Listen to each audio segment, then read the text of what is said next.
Hello and welcome. Thank you once again for joining me. My name is Magnus. This time what I'd like to do is to talk about relationships. Now, I do believe that one of the greatest things you can do is to fall in love with yourself. Now, I've done a recording on love, so I'm not going to go into details about that. And I don't mean in a form of narcissism or ostentatiousness, just for love for who you are.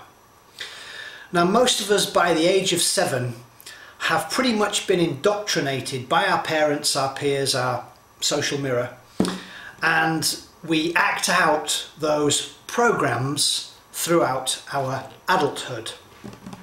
You've often heard me say before in recordings, I do believe that we are actually all children, but many of us dress like adults, and some of us even carry the persona of an adult as well. And there's nothing wrong with that.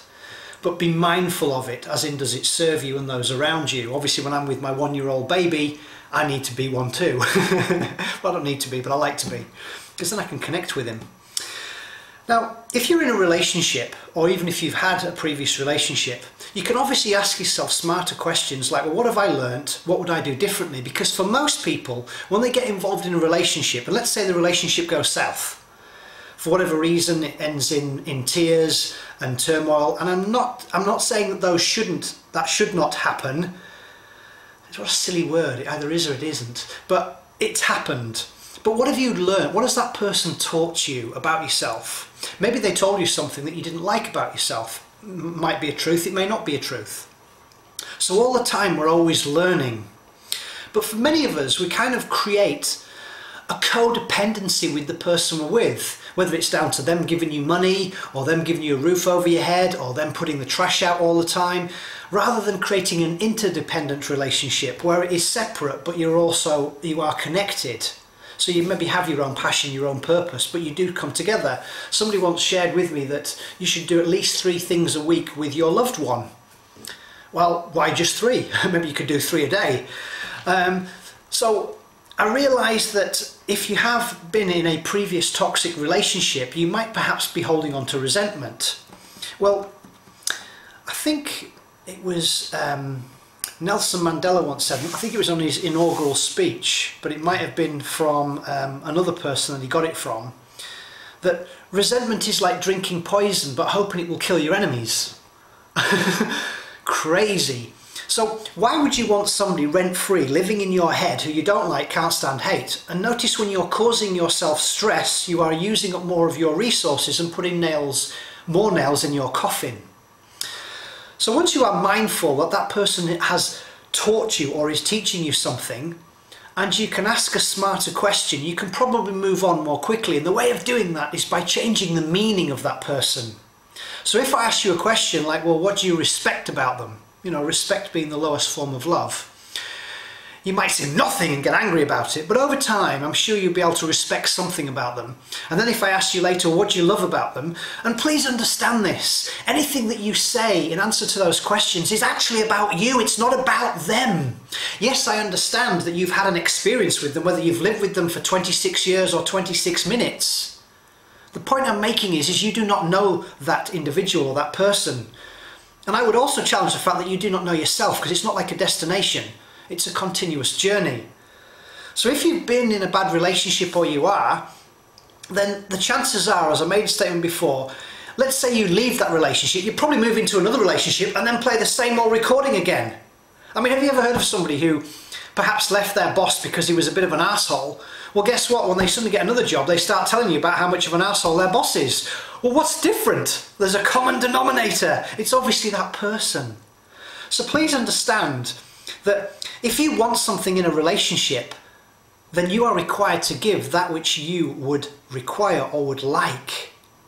So the invite is to come from a different context, a different position, when you are speaking about or thinking about the person who you are with, or perhaps you are not with. I mean, if I look at my previous relationships, and if I told you how many times I've been married, it would probably shock most of you. But I'm not here to boast or anything else. But those individuals, although they might all be on Facebook with me, they were behaving like Jesus or Muhammad or people, because I can learn something from them. But there was a common denominator, and it was called Magnus. Well, who is Magnus?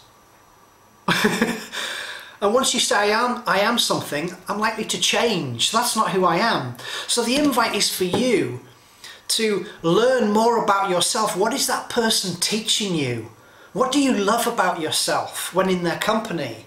Now, if this other person, let's say, is vibrating at a 4 or a 5 out of 10, but you would like to vibrate at a higher level, well, you're required to change. Remember, if you want something to change, then you've got to change the way you look at it.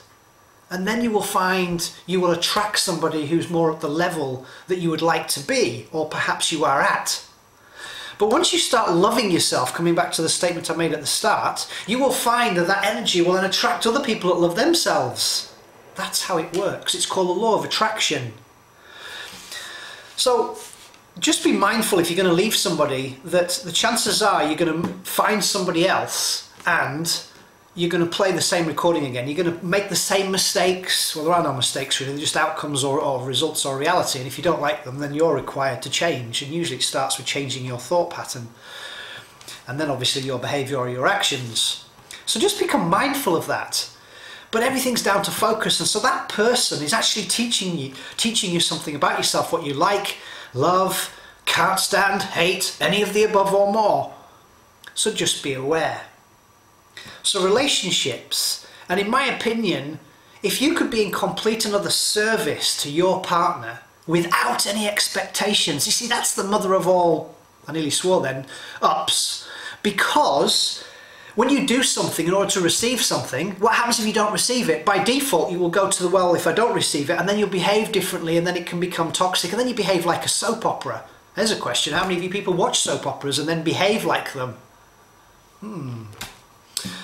So it's an interesting one, relationships, but that person is basically a mirror to you. Everything you like, don't like, love, hate, they're actually showing up in that light. But please understand that if you don't like something, that's the experience, that's not who they are. Remember, look at the act, not the actor. What they did might be wrong, but that doesn't mean that's who they are. Quite a lot of things in this recording. So just be aware that that person is teaching you something. And if you don't like what you're being taught, then by all means leave. But be mindful, if you co-create another person, that you're going to do the same thing again. Not a genius formula. I can tell you that going into 4 major relationships. And there was a common denominator with, oh, and here we are. So what can I learn about myself? What are those people taught me? What do I love about myself? What was actually funny about that situation that I didn't realise? Because remember, humour is to be found always. You've just got to ask that question. But come from a position, well, what was funny about that? Then you're not going to find out. But seriously, what was funny about that situation? And you'll find humour. Don't hold back, that causes suffering. Do it now.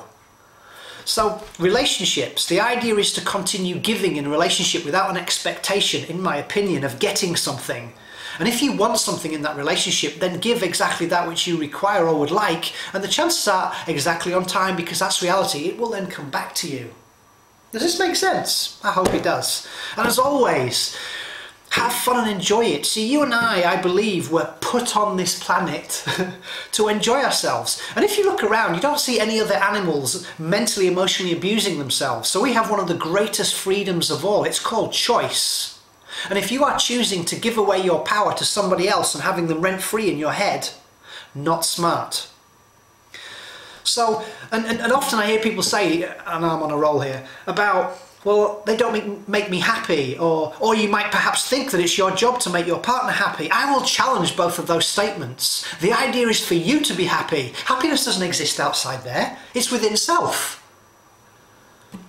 So, when you understand these things and you apply them in your life, and I realise it's not like a destination, because even though I might remind myself through these recordings, these points or these opinions or whatever, I'm still learning them, I'm still putting them into practice. I haven't quite got there yet.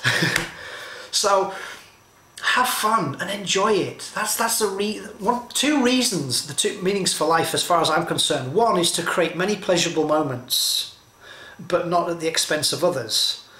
And the second thing is to find out who you are. Neither of those are destinations. Have fun, enjoy. As always, my love to you all. Thank you very much for listening. Bye for now.